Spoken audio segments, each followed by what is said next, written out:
RNG, RNG, RNG, RNG, RNG, RNG, RNG, RNG. Welcome to the RNG Podcast. We're five gamers who today are going to talk about versus system. And that's it. Just versus system. Because that's a heavy topic. I'm Miguel, and this week I'm here with Brian. Hey, what's up?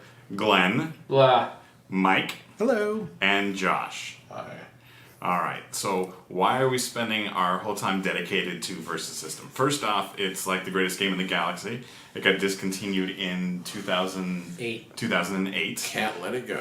And yeah, we can't let it go because it was a beautiful, beautiful thing. But the reason we're talking about it this week is because recently there was an announcement by UDE that they were bringing it back, and this was I think it was last summer, that they said we're definitely going to bring it back. And so they did sort of a soft launch, if you will, which had plenty soft beta, if you will. Right. There were plenty of problems with it. Like using a trademark phrase called limited card living card game. Yes, there's that. We'll get into that in a second. But more recently, as in a couple of weeks ago, they finally announced some details. So we've waited since last summer to hear really some details about when this game is coming and how they're going to do it. And so news broke at a gaming conference that UDE was talking about their whole line of products, and they spent a little while on versus system. And so here are some of the things that we learned from that conversation. Well, one thing is that it's probably not going to be called versus system again, right? Since it's going to include pretty much every comic book manufacturer, because they announced still Aliens and. Well, it's called versus. Yeah, it's still called versus system.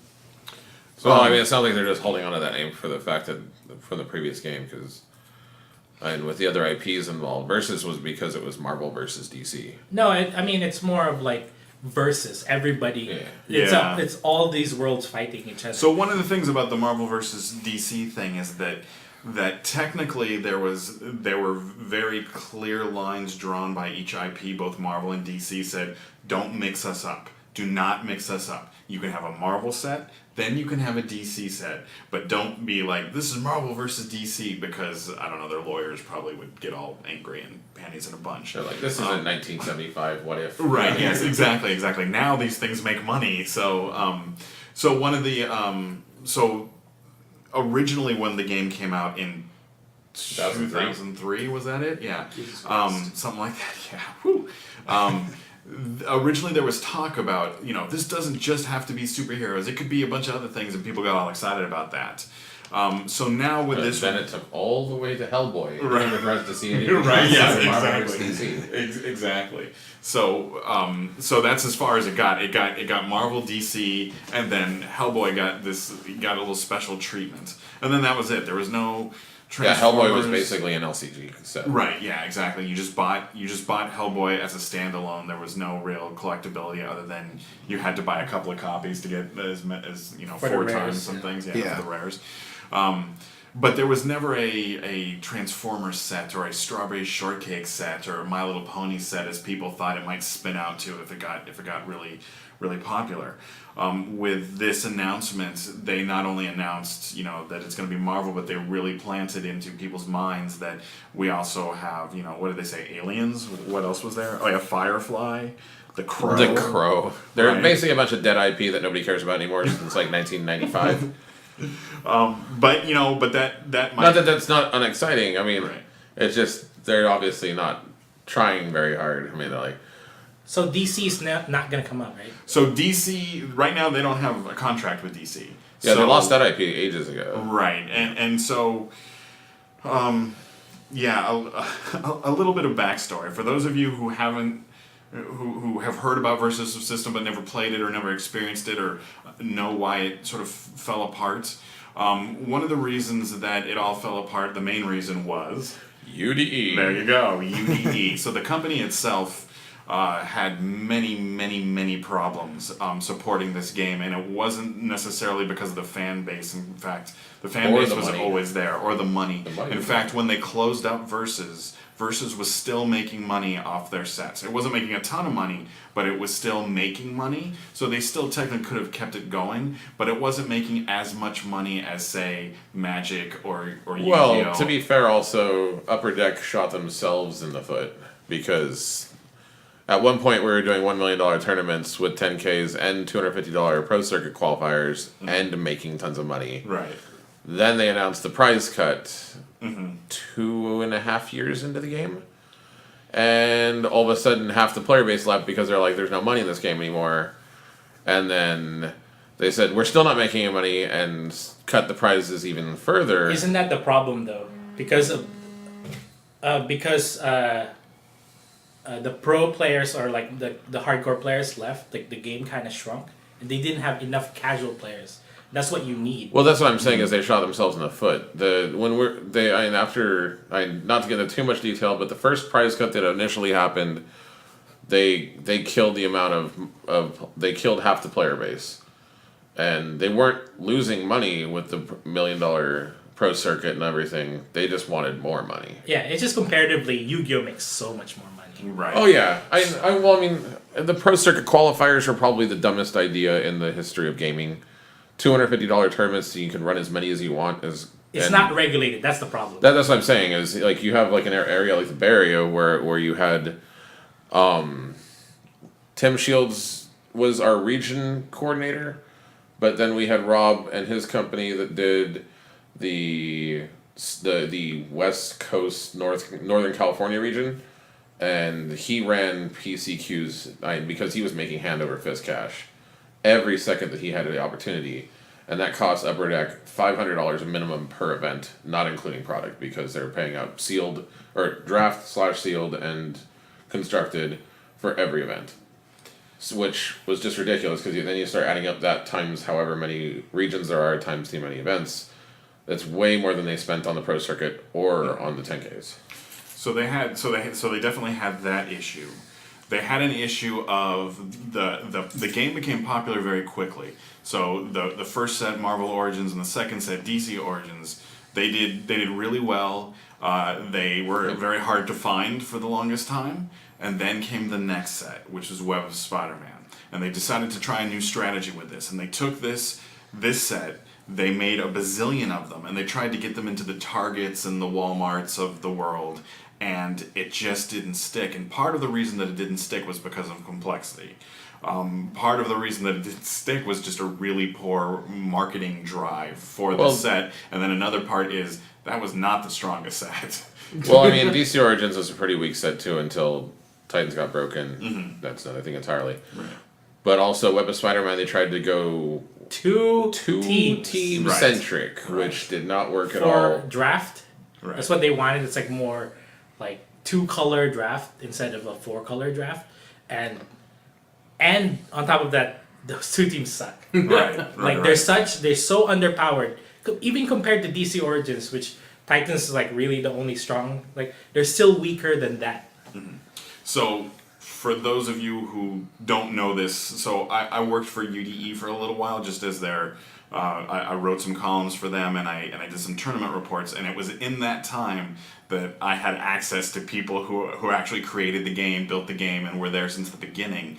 And it's in those conversations that I had with them where it was kind of agreed upon that was really the thing that just started to knock the whole thing down, was that Web of Spider-Man overprint, and the fact that they could not recover from that. They had to, make adjustments that they never fully recovered for, even years later. It's not the only thing that brought them down, but it really started the fall. So just right off the back. As far as the game goes, the game didn't really get righted until Infinite Crisis. Yes. That's where you started to feel like, wow, you guys actually sat down, thought about a set, made it. And even then, you're still not talking about a complete, it was still later on, I think probably the first set that seemed like he actually thought about it was Galactus. It was a really solid set. Well, Avengers was a good set. Yeah, Avengers too. Okay. Yeah. So there was a lot, there were some definite misses, Legion. But there were also Superman. Superman, right? But there was lots of little fun teams in between there. Maybe if not every set was 100%. A lot of the sets at least had something to drive that. But anyway, we get down towards the end here. So moving forward in time to the end of the the 2000 and around the time of Worlds, right? Where they're having their first World Championship, but at the same time, people don't know if this is going to be the last set or not. We keep hearing rumors. Additionally, there's I can't remember if did the UDO lawsuit happen before or after or during. It happened after. After. Way after. Yeah. But it was sort of the beginning of the mishandling of the properties by UDE, and a sure sign that there was trouble was there were lack of communication around the sets. Like, is the net set coming? What's going to be in it? Well, that was around the Worlds was right when we started hearing that they lost the DC. Right? Yes. Now. And then actually, we already knew about it, right? Because the next set wasn't going to be DC anymore. Yeah, it's just we were like, wait a minute, Marvel Legends. Was Marvel. Yep. Right. And so those made money. You know, at Worlds, I was talking to the UDE reps. Well, it helps when you make broken ass cards. Right. Well, that's part of it. But from a pure financial standpoint, just set by set, I'm sure there's bigger pictures to look at. But set by set, there was no reason to kill the game because it was still making money. It still had enough fans. They could have still pumped that stuff out. And in fact, they were even talking about making another reprint of Mun at that time, right? Marvel Universe, because it was getting scarce, and they were trying to decide we should double down on this, then release the next set, and that'll give everybody enough cards for the tournaments and just to keep that viable. And that never happened. Well, also because they were also in the midst of scaring the entire player base by telling them we're not making any money. We're not saying that affects the game at all, but by the way, we're going broke, we swear. Right. And then, of course, after Worlds versus Realms, all the ex-employees started saying, oh, that was a lie. Right. So then just one day out of the blue, I believe it was Ben Sek wrote an article saying, hey guys, it's over. And from what I understand, that wasn't, Ben had to sort of beg to do that. Like, UDE was in no hurry to tell people that they were just going to let us. That. Huh? I thought he had left and done that. No, because it was on the official metagame site and stuff. So, that was a classy way to go. But there was the people who worked for UDE and the people who I conversed with. There's Ben Sek and Billy Zonos, and there were just a whole group of people who were fantastic, who loved the game, who were energetic about it and awesome and cared about the fan base. And then there was UDE corporate, who couldn't give less of a shit. So the game died, and people were hoping that somebody else would buy it, or that people even tried to buy it themselves. Groups of Versus fans tried to buy it themselves. The fan base was still around. Every year we'd see UDE and somebody would yell, hey, bring back Versus. There was terrible standalone sets. Well, there were fan sets. Which I thought were awesome. I thought it was a great indication that people are very much into it. People are still finding ways to use and play the game, and even if they weren't all balanced out like others, some of those were actually really kind of and close. Some of them were better than other sets and Versus. That's true. That's very true. Well, it's a large team of people to R&D a set, so whoever is making these are just like, hey, does this look good? Right. And it's just like 4 people. They're trying their best. I'm just and they did R&D. Being part of that community, I saw that they were R&Ding, and it might not have been in the most company efficient type way. I mean, it really is like, hey, volunteers, let's go play the crap out of this online. But it was still cool to see, and it was something that really brought the community together. So the community has rocked since day one. And now here we are on the eve of Upper Deck announcing that they're going to relaunch. And I've got incredibly mixed feelings about this. Because as much as I love the game, it sounds like the game that they're going to give us, for a number of reasons, is not really Versus. It's close. It's got a stamp on it. It looks like Versus. It kind of smells like Versus, but it doesn't quack like Versus. So I'm not sure if it's going to be Versus. We don't know a ton of details yet, but here's what we know. Brian, why don't you read off some of the things from the slide that they shared during their presentation? All right, I'm just going to read it for verbatim. Long overdue return of the successful quote-unquote TCG. Players have been asking for Versus to return since it went away in 2008. All new content, same style of gameplay. streamlined game design. Original versus designer Danny Mandel is returning to fix some of the legacy issue that plagued the first release. New low barrier of entry for new players. No longer can the pros dominate the new blood, since everyone will have access to all the cards at the same time. That makes no sense. Hold on, let's leave our commentary until after you finish it, because Yeah, we're gonna rip the shit out of this. Yeah. So just hold on. Right there it is. Just keep going. More than just comics, Versus can now expand to a variety of licenses outside of Marvel and the other guys. Alien and Predator, The Crow, Firefly, and etc.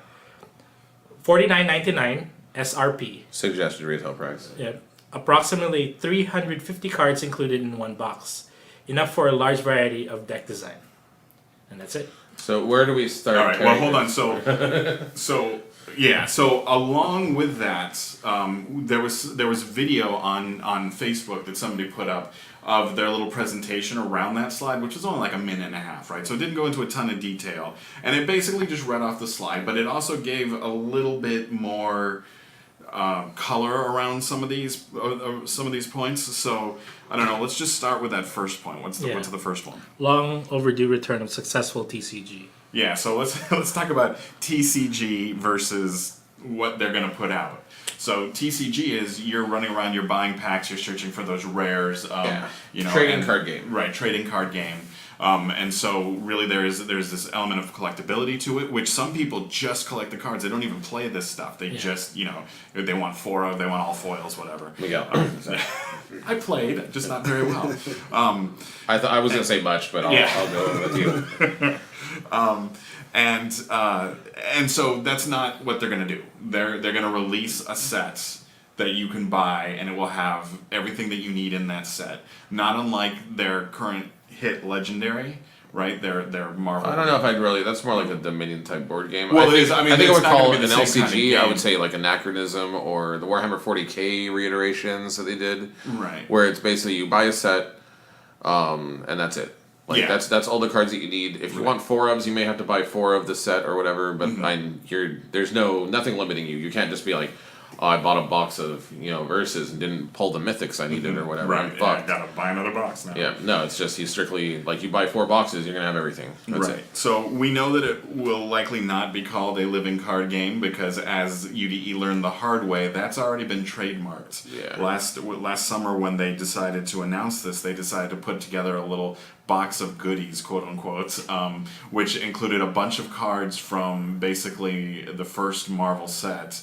And they just sort of slapped a little LCG on it and just started selling it. And got pimp slapped. Yeah, and got slapped by, what is it, Final Flight? I forget. Final Flight Games. Which is, I believe, the Warhammer. Fantasy Flight. Fantasy Flight. I knew that was wrong. Yeah, Fantasy Flight. Who owns, the copyright there and is sitting 2 booths away going, hey, what's going on here? So that was interesting. All right, so next bullet point. Streamline game design. Oh, there's going to be a lot to talk about here. I really don't know what the hell they can even imply with that. Because they're saying it's classic, just like the game. You can't really change the mechanics of Versus without really fucking the game Well, up. I think they're not trying to change mechanics. They're just going to keep the broken cards out. Things like not forgotten. Yeah, like snow stuff. The stuff that they already know is broken isn't going to be coming back at all. Yeah. I think that's what they So mean. let me see if you still think that when I read the quote from the video, right? So as they're doing this, here's what they said. The core gameplay remains largely unchanged. Danny Mandel is one of the original Versus developers back in the day. He's changing it slightly to streamline, to make it more accessible. To me, this sounds like they're removing the chain. Oh my god. So they're taking it and they're turning it into a Hearthstone. Hearthstone is a fantastic game, so yeah, but when you remove the chain, you fundamentally this is no longer Versus. This is. I don't think they can do that because far. if Versus becomes your opponent does nothing on your turn except for reinforce, that becomes a garbage game. Like literally, the Rush would be so dominant. But that's let's not speculate on what can be dominant. It's just there's counter magic in in Versus as well. Not so fast. Like I know Fizzle might not come back because if it's a DC card, but not so fast as a card to counter target one cost plot twist. So what they're taking those out? Is that what is happening? So this is all speculation, but how else do you streamline and making it more accessible? Like what, one of the major being on the Versus forums for years and years and years, even to this day, people are like, I don't understand the chain. Like, how does this work? Like, what goes off first? Like, how does this, right? And you don't have any of those questions on Hearthstone, right? And so as they're if you go into like the Magic forums, same thing, and the Magic's chaining system is far more complicated because you have different speeds. Right. Well, I guess you don't anymore. It's just simply first in, last out. So which is what Versus is in the first place. Why are you speculating on chains? Anyone else saying that?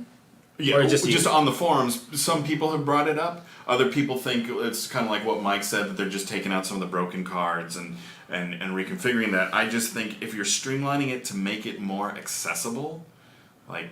I think the most complicated thing about Versus is the build phase and formation phase. Yeah, formation's extremely difficult. Yeah. And that's like really what separated tier players to me in Versus was the guys that could do formations correctly. Right. So also, the one thing they could be doing is removing steps.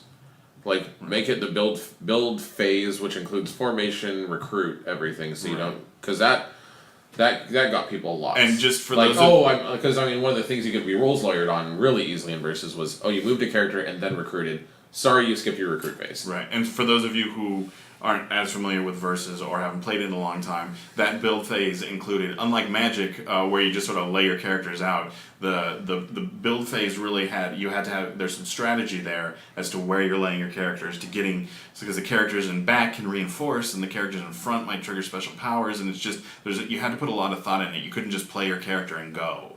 And it's not like Hearthstone where you can play a creature, the sequence of cards in Versus is very specific. It's like, okay, play a card to make a resource, play a card for a resource step, and then make resource points, and then use those resource points to recruit creatures or for resource abilities. Resource abilities as well to pay a resource or recruit. Then formation step, and then that's the end of your formation step, and your opponent gets it. Right. So I think that's the most complicated thing about. Right. I think if they want to streamline it, they have to not fix it, but I don't know, toy around with that. I think you combine. You still separate resource and resource generation. Those can be still stay separate, but you can combine spending resource points, creature or recruitment and formational into one. Yeah. Because realistically, that was just. If you look back at the game, while important, that part only exists for rules lawyers, really. Yeah. There's nothing egregious you could do by going, I formed first. Now I'm going to recruit. Hey, Mike, what are you looking at? I'm just trying to think of ways. I'm trying to think of there are ways to abuse it. Yeah.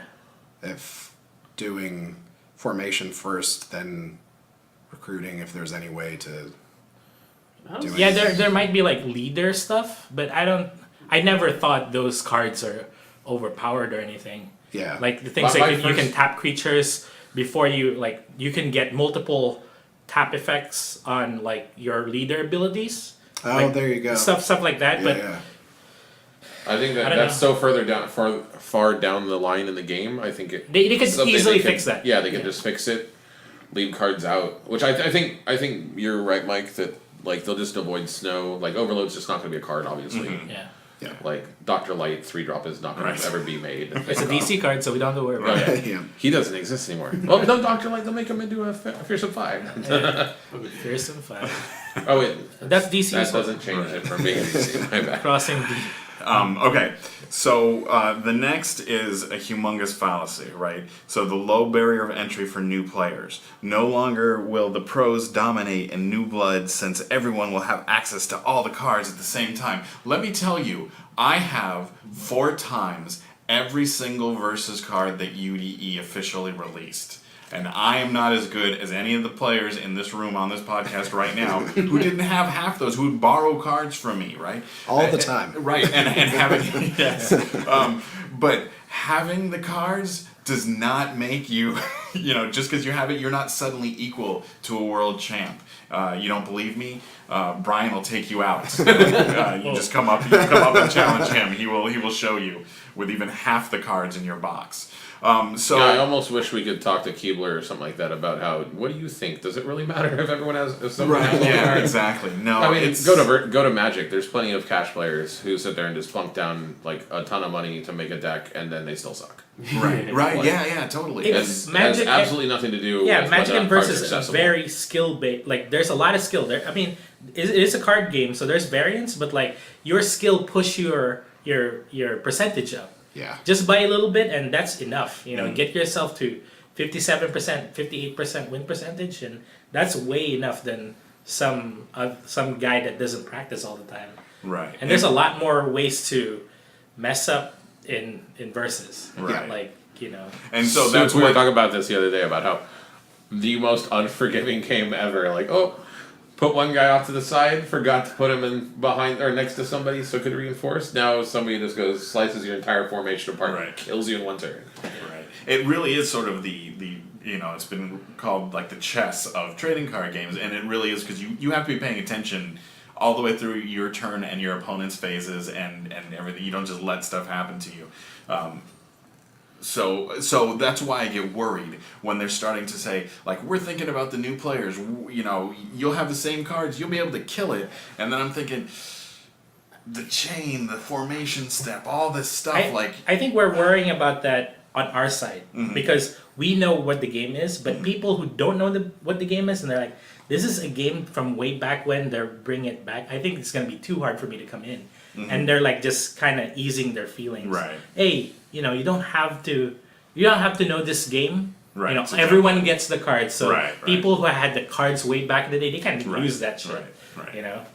So which brings us to this. Well, what about the people who bought that special box of cards that they sold last summer? Surely those can be used, right? Nope, those are not legal. So if you spent the $50 or however much it was per box, you can only use them at your kitchen table, and they specifically said that in the presentation. Well, I remember I was at one of the Yu-Gi-Oh tournament I got kicked out of, like 2002. Oh man. They had a table set up and they were playing Versus over there, and it was one of the betas. So I was like, I saw 3-drop Wolverine, he was like 50-50, and I'm like, yeah, that's not how it is right now. Like, yeah. So I mean, those cards look. They were all, half of them like sort of like obscured extended arts and stuff like that. I have some of them, and I can post some pictures of them up online. They're quite interesting to see how the game was gonna be. They were gonna all have these giant life totals, like they were like 8,000 versus 8,000, right? Exactly. Like It's Yu-Gi-Oh. very much a Yu-Gi-Oh. Yeah.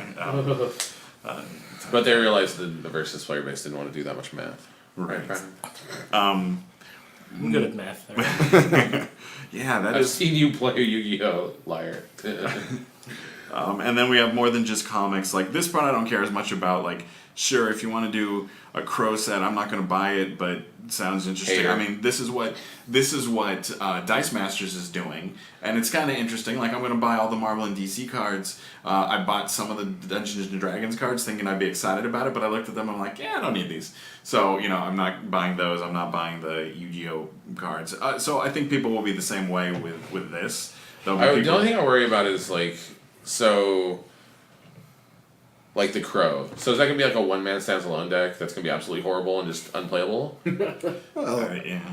My worry is, like with the Dice Master stuff, you're not supposed to cross over with them. Like the Dungeons and Dragons is not supposed to be played with the Marvel. That is both true and not true. So officially, you can play with them however they are compatible. Yes, they are compatible. However, the names of things change so much. Like they're sidekicks in Marvel, and they're NPCs in Dungeons and Dragons. And there's just a lot of terminology changes that make it very difficult to play them together unless you really know those sets. So in tournaments, when somebody's throwing a tournament, it's up to the house what they want to do. They can say bring it all. They can say this is a Dungeons and Dragons versus Yu-Gi-Oh, and here's the card, right? They're not really putting big rules there, but I think what they'll see is a lot of segmentation around the players. Well, they probably just want to avoid any of the legal pitfalls like, oh, somebody put Dungeons and Dragons on the same poster board as Marvel. Yeah, it and totally then could be they that could just too. be like, yeah, we didn't say anything about it. Right, exactly. But yeah, I just got the impression that they didn't design those sets with balancing against the other sets. I don't think they did either. I really don't. So is it a good idea to play them together? No. Can you? Yes. Because technically all the mechanics will work after you do some translation. But well, the thing is, like with the Dice Masters, there's no competitive scene, so they don't really have to pour that much money into R&D. It's just like things just don't have to be broken. Like that's it. You can't break the game. So just that's the bar they have to go under. Right. So that's a pretty low bar. And they're talking about kicking it up. They've made mention. I think it might even be at the same place that Versus talked, where they were talking about just a lightweight preview program and a tournament scene and stuff like that. I haven't paid too much attention to it, so I can't really speak to it. But it sounds like they're making moves in that direction. It's certainly selling well enough. We'll just see if it can last, if it can pick up enough players. I think I see a lot of activity on Facebook, online, and stuff like that. So that's a relatively good sign for it. But yeah, I just hope the Versus sets are not like that, where they don't get balanced with other sets. That will be bad. The other thing that will be bad from the Dice Masters paradigm for the way that they're doing things is that their sets have been knocking each other back. Like, Dungeons and Dragons was supposed to come out a month ago. It just came out, which knocked DC back, which knocked all this. So like everything's getting like knocked off the rails, which is a little bit frustrating for players who are trying to really get into it. So that could be another thing that happens. So what I was saying with the Crow one man sense living also is, if you look at they're branching off into Chaos Comics or something like that, or Crumb Comics. Oh, that one. Yeah. Fritz the Cat. Yes, exactly. The expansion. No, but I mean, so typically, so Marvel and DC have teams. Mm-hmm. But, Spawn, the Crow, a lot of these are just one man stands alone. Spawn friends. Yeah. Or, I guess, you have Alien vs. Predator, you can do, 3 teams, Marines. Right.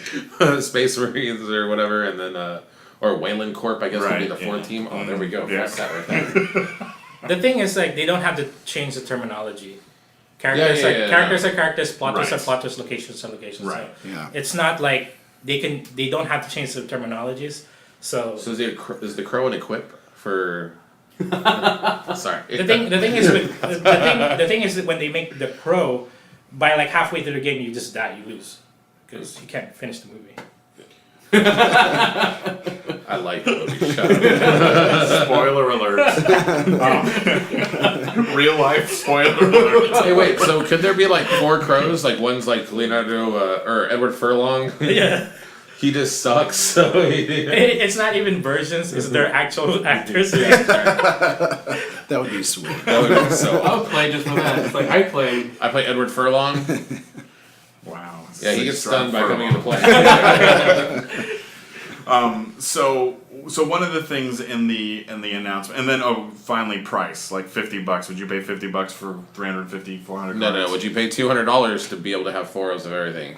Yeah. The rares have to be at least 2 of for me to really get into it. Mm-hmm. So then you only have to pay $100. 100 is for a game that for a complete set. That's reasonable. For a complete set, it's reasonable. And if they don't change, if I see the preview of the game and if they don't change the game that much, right? I would buy this just to play with my other friends that play Yu-Gi-Oh, right? I've always loved this game. I just don't have all the cards. I don't have all the cards, right? So I can't introduce them to the game, right? So with this, I can, right? It's this is it, and we can play. And he just wants to go to them and say, "Hey, look, you paid how much money to get into Yu-Gi-Oh? You pay $100 to play by game 2." Right. Yeah, and then it's a good game, but. I will sit here and badmouth some of UDE's decisions until we run out of juice here on the computer, but I will be the first to pony up that $49.95 at least for that first set, just to try it out. And if I have to buy two, I'll buy two because I want to. That's one of the things that I like doing is just collecting versus them all. Luck is what I right exactly. But what's going to happen is if the rest of the people in this room are not buying all those either, like. I will quickly drop off, right? I'll just be like, oh, all right. If nobody's playing it, then you got to be able to play it too, at least in my book. Yeah. I'll be the first to say that I think I'm the only one amongst us too that I'm I'm on practically the other side of the fence. Like, I hate UDE so much for what they did that game and the way that they jerked around the player base and lied to us. Like, I am the battered wife that fucking has had enough. Right. Like, I am. It'll have to be fun, competitive, unchanged, and you guys have to be playing constantly for me to come over across and actually join up again because I'm just not having it with Upper Deck. Especially the way they've pretty much done it to every game that they haven't had a chance at. Right. I actually thought Upper Deck Entertainment was dead. I thought it was a dead company entirely. I can't believe they're still around. Yeah. It's just those companies that file bankruptcy, quote unquote, and they're just still around. They're just Donald Trump's still around. Yeah. Their mishandling of Versus system is so offensive to me. It's ridiculous, especially with how much money I put into it before. Yeah. And I bought a case of Superman for fuck's sake. One of the worst sets of the game. But the source. Shut up. Hey, I tried to collect 4 of those. I pulled 8, and I still wasn't happy. I should have just got rid of them while people thought they were good. That's besides the point. Yeah, no, but that's it is put at a price point where if it does end up being worthwhile and everything, I'll play. But I still am of the thought that even if I weren't the one who's anti-UDE and stuff like that, I don't see an LCG I've known people who are super into LCGs, they never succeed. I remember back long ago when we still played at Superstars in Cupertino and. There was what's the name of it? Anachronism group that played there. Those guys were super hardcore about it. There was a total of 8 of them, and they would go to Gen Con and stuff where there was 20 of them, and all they got out of it was really promos. And I mean, cool. That's your thing. That's awesome.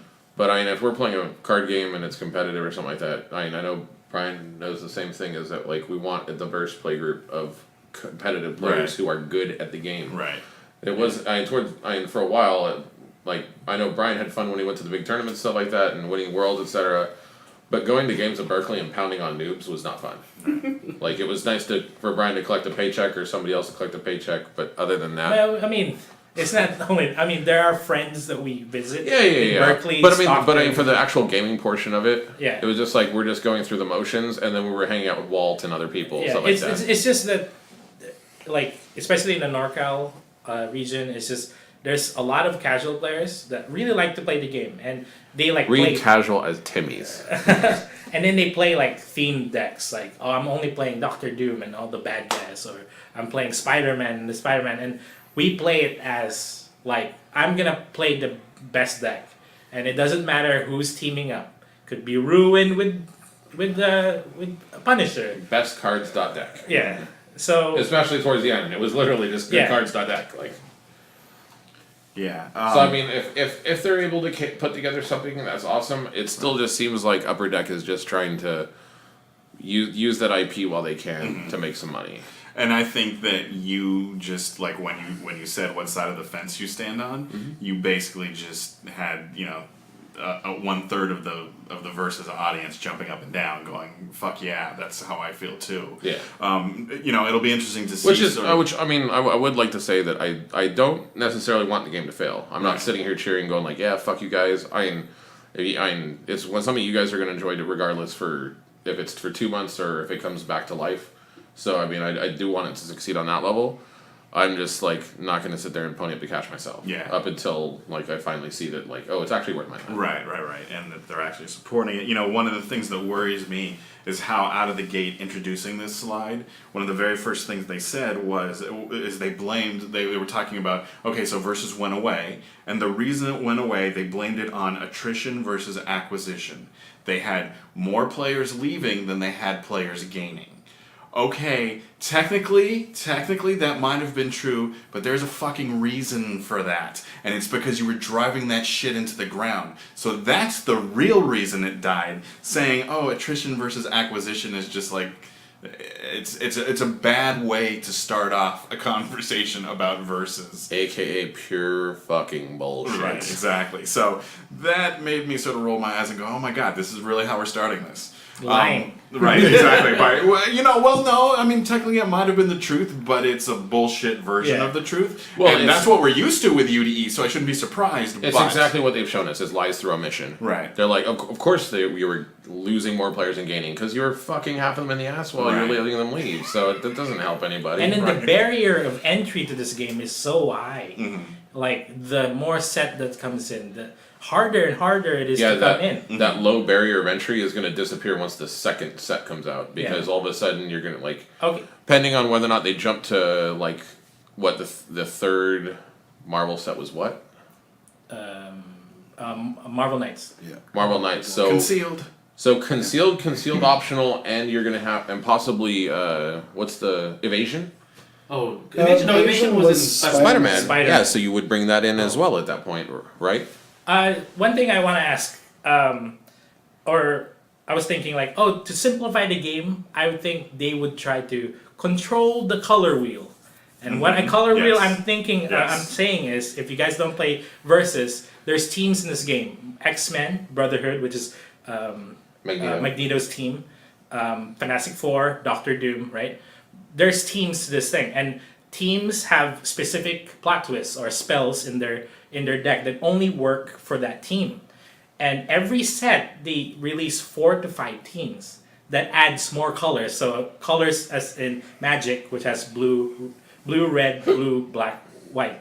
Green. They only have they only have 5, right? Yeah. And green. They only have 5, and it doesn't matter. Every set there's 5 colors. It could be combined as a gold color, but it's the same thing. In Versus, there's always a new fucking color. Well, there's always at least one new fucking color. Yeah. Sometimes there's like 4, Yeah. and then some legacy cards sprinkled in. It's like, oh, you still like the X-Men? Well, here's 2 X-Men cards that are rare that you're gonna have to either pay big for or chase some down. fucking random Silver Sable with a wild pack who has 3 cards for the whole fucking team, and that's it. That's the thing. Like, I thought that's how they're gonna fix it, and then they fucking announced that there's gonna be the Crow, Firefly. What the fuck? There's gonna be infinite color wheel again. You know what they could do, and I don't know. This is just spitballing, but they could do like good guys, bad guys, neutral guys, and then instead of color wheeling the plot twist, you say can only do like Doctor Doom with like Reign of Terror. Play only if you control Doctor Doom.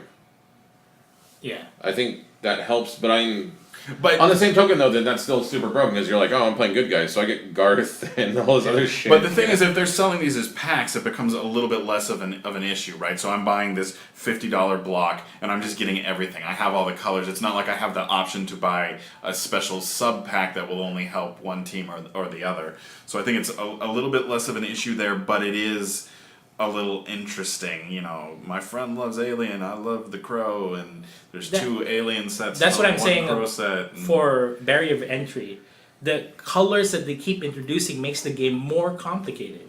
You can't. It's hard to mix cards in this game. Like, it's really hard. Well, until they release cards like SRA or Infinite Crisis. It's still hard. Like, you have your cards still has to work together. Like, you can't just like, I'm gonna put cards in and it's gonna work. Not like in Magic, it's like I play green decks. Like, if I have green dudes, it'll work. You know, I play a green dude and I attack. I think this part of Versus, though. I don't think you can really separate the team thing. Yeah, that's the thing. I don't know. That's what I thought they were gonna try and like fix. Because if they do, and like I was saying before, if it becomes good guys versus bad guys and neutral guys, etc., then it starts to be like, well, you really have to be very, very careful with every creature you make. Yeah. Like, all of a sudden, 4-drop Doctor Doom just becomes default 4-drop for everybody if you're playing bad guys. Yeah. And then, like, what happens with team ups? You're like, oh, so I'm playing good and bad now. I'm just playing everything. Fuck it. Like. Right, and I think one of the things about this that is sort of a barrier of entry, well, maybe not entry, but is going to cause a problem is, so I'm going to decide that I don't really care that much about the Predator set or the Crow set, but we're at some tournament or I'm playing with somebody. I know all my Marvel cards, but I don't know any of your cards, right? And really, something as complex as Versus. We were talking about this a couple of weeks ago with Magic and knowing the rules, right? You really need to know the rules. Both players should know the rules. The judges should know the rules. You should not be afraid to call bullshit on somebody. But if you really don't know what any of the Firefly cards do, and you're sitting there reading them and trying to figure them out on the fly, and your opponent's going, no, it really does work like this. It can cause some issues. Versus has always been. I think it's one of the most punishing games ever for not knowing cards and rules. Right, and the chain. I've never understood the problem with the chain. It's always it follows the classic Magic rule post interrupt that is first in, last out. If you don't understand that, it's 90% of games nowadays that use the chain, except for Yu-Gi-Oh, which is a special. And I gotta say, Yu-Gi-Oh is more complicated. Rules wise, that game is so hard to follow. There's cards that miss timing. Arbitrary. There's cards when it's already resolving, you can't put any more in the chain. It just baffles me whenever we're playing. If you use logic, just regular Magic logic, just throw it out the window because it doesn't make any sense. Right. So what if you use UDE self-printed UDE counterfeit cards? Does that help any? Like when they counterfeited themselves years ago and then sued themselves because they counterfeited their own cards? They didn't sue themselves. Konami sued them. Okay. Yeah. No, I thought they did sue themselves. They sued themselves because I remember writing down, oh my god, UDE is actually suing themselves, and it was the corporate office suing their subsidiary in England or something. It was Upper Deck suing Upper Deck Entertainment, right? Okay, yeah, something like that, right? But the big thing was when Konami sued them and said, "Give us our cards back. Right. We're done letting you print money." Right, and Warcraft was quick to follow, saying, "Yeah, you guys we can print it ourselves." Right? Yeah. This tournament stuff is not working. Right? Yeah, exactly. And so. But yeah, Versus if you don't know the cards, I think honestly the chain is the least of your worries in Versus. It's card knowledge, which is daunting because you need to know what's coming. Yeah, because if you don't know that flying kick is legal, and all of a sudden your opponent's got a board of just nothing but range and says, "Oh, pass," and then they're like, "Oh, okay, attack, flying kick," and this destroys your board, and you're like, "Oh, I didn't know flying kick was a card." Yeah. And you're like, well, that's why you just lost the game. Right. Just like if you were playing Magic and you didn't know counterspell is a card, you just start casting Magic, no problem. And what do you guys think? Is it gonna still be one game, not 2 out of 3? Probably. It has to be. It's if they keep the formation step and the same stats for things, I think it has to be one game. Yeah. I think the big thing if they want to change it to 2 out of 3 is they're gonna have to change hate. Because if you go to 2 out of 3 and I get a sideboard and I'm playing Doom and I got Flame Trap, we never got sideboard though. No, I'm saying if you do, Rush I think Rush gets hurt so bad by that, and it's such a prevalent. Hey, if you're sideboarding that, I'll sideboard 4 bad presses. But you're probably playing those. But you're probably playing those already, so it doesn't matter. I wouldn't main deck it. All right. So maybe we'll end with this. Hey guys, what do you think a champion card is going to be? They referenced this. They said they will also include, say, champion cards, without giving any other explanation about what a champion card might be. It's just my card, right? Yes, it's just because they never gave me my card. He never got to spoil. That's true. His They explain said, what they promised you. So when I won Worlds, one of the things that they were gonna give me was a card with my image on it. Right? They even took a picture. Oh, can you pose a couple times? I'm like, okay. And then they said, oh, this is the World Championship card, Super Skrull. I'm like, where the fuck am I? Am I the Skrull? No. Right. He doesn't have a mole on him. Right. Who the fuck is this guy? So they still. So maybe that is the champion card. Yeah. That's awesome. Yeah. Finally, throwback. 7 years. Right. Exactly. I'm gonna call it. It's probably just another EA that they'll only give away to champions, just like they did with Savage Beatdown. champion, or maybe it'll just be maybe it will be in the box and for everybody, but it'll be a special foily card. This is called your champion card. If you're gonna build a deck It's with a random X-Men, one? it'll be Wolverine. If you're gonna build a deck with Spider-Man, it'll be Spider-Man. No, they make it a random foil card, Just so that you have and to then chase Miguel it. goes insane. Oh, yeah, it could be like what they did with the God, no. that stuff, like Hobgoblin or Hulk. It determines your life total. Oh, that Right. Oh, It That could- was terrible somebody's Avatar guesses. idea? No, Yeah, no, that Fuck was you, Mike. Don't bring that up. Alter just ego. saying. Alter ego is a different way to play versus, where instead Yeah, of no, having sorry. your, you play versus regularly, but you would have what they called an alter ego, which was this giant card next to you, which gave you your new life total. Sometimes it would be less than what you normally have, sometimes it would be more, and then it would also give you a special power. So it was a way to alter the game. It was a format. There's there a were way to couple of play as tournaments Hulk like that. because nothing else was worth Right. playing. Right. There's 50 life, or 75. 75 life, Right. and you can only attack once. Well, right? if you play What is Alter it? Ego, Huh? That was the one. Oh yeah. Only if you one. play Alter Ego, you're just playing the game wrong. Yeah. You don't play that. Mm-hmm. That format's stupid. Yeah. Like I love this game, but As that part we of that game is smashed stupid. that fucking tournament. What was it? Black Card was one of them, and I was just like, It's what? the black card combo. Me and Brian played it, got first Yeah. and second. I played it too. It was like, this is kind of stupid. What the fuck am I That was doing? retarded. Yeah, there was just a combo in it. That's why. Yeah, no, If of it was, course. there's no combo, then other Alter Egos might have been okay. But it's just like the game was already like hard, and then you're adding more rules to it. So, all right. Well, we'll just have to wait and see what what they bring us, and that's supposed to come out, I believe, this summer. They referenced that they're still playing it. Yeah, so it's like the end of. I think it's a Gen Con, right? So is that the end of summer? I'm July? not sure. July, somewhere Yeah. in there. So that's not to say that it's going to hit stores at that time, but they'll be selling it there, and then it'll probably come out in fall or something like that. However, they still did mention that they were, like they mentioned cats were like, oh yeah, we were play testing it last night, and people online are like, wait a second, hold on, you still got to print the cards. You got to manufacture everything, and you only have 3 months, and you're play testing right now? What the fuck? But maybe by play testing, Octagon. they just meant... You can just be Octagon. Right, right, yeah, I don't know. We played OCTGN. It's not a Right. real big stretch to think that they didn't think to use something like that in order to play test it. But the Should be thing a is, really like, good idea. they're saying they haven't manufactured Right. the cards yet. 3 Right. months is not Oh yeah. Yeah. No. long enough. Like, are you going to play test and then make a change tomorrow and then expect that to hit the run line in time to produce enough for the Gen Con peeps? So, Though, I'm not sure. if it does come to fruition, Mm-hmm.